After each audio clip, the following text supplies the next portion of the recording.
मेरा नाम अमरजोत सिंह है जी। मैं क्रांतिकारी मजदूर किसान दलित फ्रंट का लुधियाना इंचार्ज हाँ।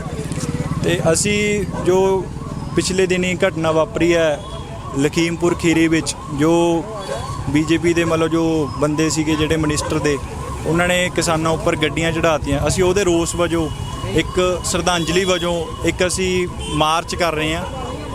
लुधियाना के फील्ड गांव तो असी होके जावांगे शहीदां दे स्मारक तक, जगराऊं पुल तक। तो असी चाहुंदे हां भी साडे नाल वध तो वध जो यूथ पावर है सानू सपोर्ट कर रही हैगी है। तो असी चाहुंदे हां भी जिहड़ा किसानां दे नाल होया अत्याचार होया हैगा, इहदा स्ट्रिक्ट मतलब कि एक्शन लेना चाहिए हैगा गौरमेंट नूं। हुण इन्ने दिन हो गए ने जिवें कि है ना आपां देख रहे हैं, तो गौरमेंट ने हजे तक उन्हां दी अरैसट तक नहीं पाई हैगी। तो असी चाहुंदे हां भी जल्दी तो जल्दी एक्शन लिया जाए, क्योंकि शहीदां दे जिहड़े भोग ने, जिहड़े यूपी 'च शहीद होए ने, वो 12 तरीक के भोग ने। असी कल 9 तरीक तक का मतलब गौरमेंट नूं पैनल दिता हैगा भी तुसी 9 तरीक तक जे इन्हां नूं अरैसट नहीं करते तो 12 तरीक नूं all over India, all over world wide सारे पासे शहीदां दे जिहड़े भोग ने वो सारे सड़कों ते पावांगे असी।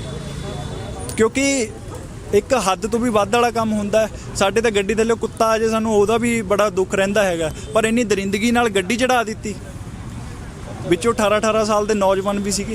कहना चाहूँगी, मेरा नाम शहनाज शेख है और जो कि यह हादसा हुआ है यहाँ लखीमपुर में, जो कि दरिंदगी पूरी दिखाई गई है, यह काबिले मतलब इंसाफ है ही नहीं किसी तरह का। अगर हमारे अपने लोग वहाँ पर बैठे हैं तो अपने हक के लिए बैठे, अपना हक मांग रहे हैं। और मैं ये कहना चाहूँगी कि उन्होंने गवर्नमेंट ने कहा है कि मतलब 9 तारीख को इंसाफ मिल जाएगा, लेकिन अगर 9 तारीख को इंसाफ नहीं मिला है तो वो जो भाई साहब ने कहा है कि इस तरह से मतलब 12 तारीख को, मेरा सबसे मैसेज है भारत में रहने वाले उस नौजवान से, भारत में या बाहर विदेश में कहीं भी हमारी माँ बहन भाई बच्चा जहाँ पर भी है, मेरी सबसे पहले तो ये गुजारिश होगी कि ये लड़ाई अकेले किसानों की नहीं है, ये लड़ाई हम सब भारतीयों की है।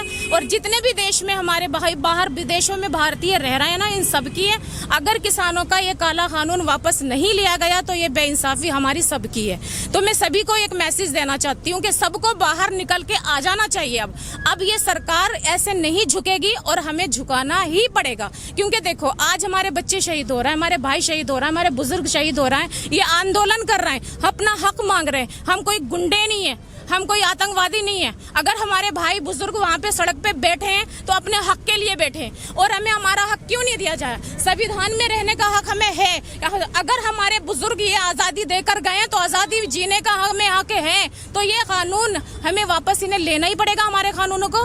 रही मोदी सरकार, जो ये बीजेपी के बंदे जितने भी हैं, देखिए MLA है विजय मिश्रा है, मैं तो साफ कह रही हूँ विजय मिश्रा है, जय मिश्रा जो भी है, वो कहते हैं ना जो वो तो होते हैं ना, उनको यहाँ पे खाली किराए का मकान नहीं दिया जाता, इन्हें तो देश दे दिया। मैं तो साफ कह रही हूँ भाई, मैं अलग से आई हूँ, मैं किसी पार्टी से नहीं हूँ, मैं किसानों के लिए आई हूँ और किसानों के लिए मरने मिटने को तैयार हूँ। इन्हें 3 ना देश जो दिया हुआ है ना, इनसे मेरी एक गुजारिश है कि ये आज़ादी दे दें, हमें आज़ादी से रहने का हक दे दें।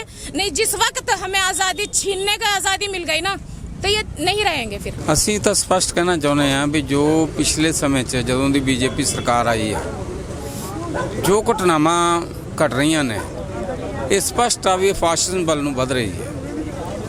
ਇਹ ਹਿੰਦੂ ਪੱਤਾ ਖੇਡ ਕੇ ਕਾਰਪੋਰੇਟ ਜਗਤ ਤੋਂ ਸੈਂਕੜੇ ਨਹੀਂ ਹਜ਼ਾਰਾਂ ਕਰੋੜ ਰੁਪਇਆ ਲੈ ਕੇ ਮੀਡੀਆ ਦੇ ਵੱਡੇ ਹਿੱਸੇ ਤੇ ਕੰਟਰੋਲ ਕਰਕੇ ਇਹ ਸੱਤਾ ਤੇ ਬੈਠੇ ਨੇ। ਸਮੇਂ ਤੇ ਇਹਨਾਂ ਨੇ ਇਕਨੋਮਿਕ ਪੱਖ ਤੋਂ ਵੀ ਕਾਰਪੋਰੇਟਾਈਜੇਸ਼ਨ ਕੀਤਾ ਦੇਸ਼ ਦੀ ਜਿਹੜੀ ਧਨ ਦੌਲਤ ਆ, ਲੋਕਾਂ ਦੀ ਖੂਨ ਪਸੀਨੇ ਦੀ ਕਮਾਈ ਆ, ਰੇਲਵੇ ਆ, ਹਵਾਈ ਜਹਾਜ਼ ਨੇ, ਬੈਂਕਾਂ ਨੇ, LIC ਆ, ਕੋਲ ਇੰਡਸਟਰੀ ਆ, ਆਇਲ ਇੰਡਸਟਰੀ ਆ, ਸਾਰੀ ਇਹ ਉਹਨਾਂ ਨੂੰ ਸੌਂਪੀ ਜਾ ਰਹੀ।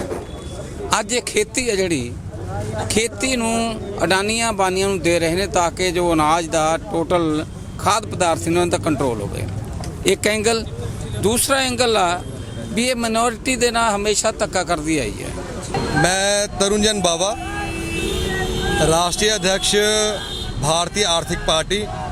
अज MKD वालियां ने इत्थे जो यूपी दे विच भाजपा वालियां ने किसान भरावां नूं कुचलिया, ਐਮਕੇਡੀ ਵਾਲਿਆਂ ਨੇ ਜਿਹੜੇ ਅੱਜ ਉੱਥੇ ਕਿਸਾਨ ਭਰਾ ਸ਼ਹੀਦ ਹੋਏ ਨੇ ਉਹਨਾਂ ਦੀ ਆਤਮਾ ਨੂੰ ਸ਼ਰਧਾਂਜਲੀ ਦੇਣ ਵਾਸਤੇ ਅੱਜ ਇੱਥੇ ਕੈਂਡਲ ਲਾਈਟ ਦਾ ਆਯੋਜਨ ਕੀਤਾ ਹੈ।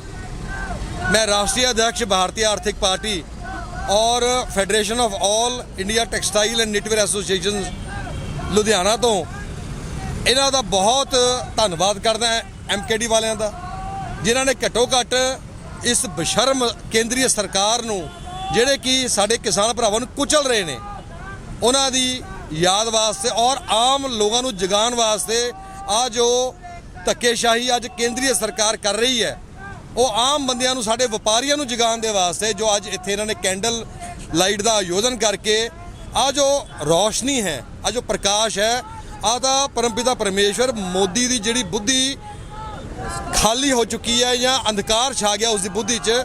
ਮੈਂ ਆਹੀ ਸਾਰਿਆਂ ਨੂੰ ਪ੍ਰਾਰਥਨਾ ਕਰਦਾ ਵੀ ਆ ਜੋ ਅੱਜ ਮੋਮਬੱਤੀ ਦਾ ਜਿਹੜਾ ਪ੍ਰਕਾਸ਼ ਹੈ ਆ ਸਾਡੇ ਮੋਦੀ ਸਾਹਿਬ ਪ੍ਰਧਾਨ ਮੰਤਰੀ ਦੀ ਬੁੱਧੀ 'ਚ ਪ੍ਰਕਾਸ਼ ਕਰੇ ਤਾਂ ਕਿ ਇਸ ਦੇਸ਼ ਨੂੰ ਜੋ ਆ ਨਦਰਸ਼ਾਹੀ ਤਰੀਕੇ ਨਾਲ ਚਲਾ ਰਿਹਾ ਹੈ ਆ ਉਹਦੀ ਬੁੱਧੀ 'ਚ ਪ੍ਰਮਾਤਮਾ ਪ੍ਰਕਾਸ਼ ਕਰੇ। ਉਹ ਸਾਰਿਆਂ ਨੂੰ ਬਰਾਬਰ ਸਮਝ ਕੇ ਸਾਡੇ ਕਿਸਾਨ ਭਰਾਵਾਂ ਦੇ ਜਿਹੜੇ ਬਿੱਲ ਹੈਗੇ ਆ ਵਾਪਸ ਲਏ। ਅੱਜ 10 ਮਹੀਨੇ ਤੋਂ ਸਾਡੇ ਭਰਾ ਉੱਥੇ ਆਪਣਾ ਘਰ-ਬਾਰ ਛੱਡ ਕੇ ਪਏ ਨੇ, ਉਹ ਆਪਣੇ ਘਰਾਂ ਨੂੰ ਵਾਪਸ ਆਣ। ਕੋਈ ਇਨਸਾਨੀਅਤ ਨਾਮ ਦੀ ਚੀਜ਼ ਆਹ ਮੋਦੀ ਸਾਹਿਬ ਸਾਡੇ ਪ੍ਰਧਾਨ ਮੰਤਰੀ ਜੀ ਭੁੱਲ ਗਏ ਆ। ਹੇ ਪ੍ਰਮਾਤਮਾ ਇਹਨਾਂ ਨੂੰ ਸਦਬੁੱਧੀ ਪ੍ਰਦਾਨ ਕਰ, ਇਹਨਾਂ ਦੀ ਮੰਦ ਬੁੱਧੀ 'ਚ ਪ੍ਰਕਾਸ਼ ਪੈਦਾ ਕਰ। ਧੰਨਵਾਦ ਬਹੁਤ।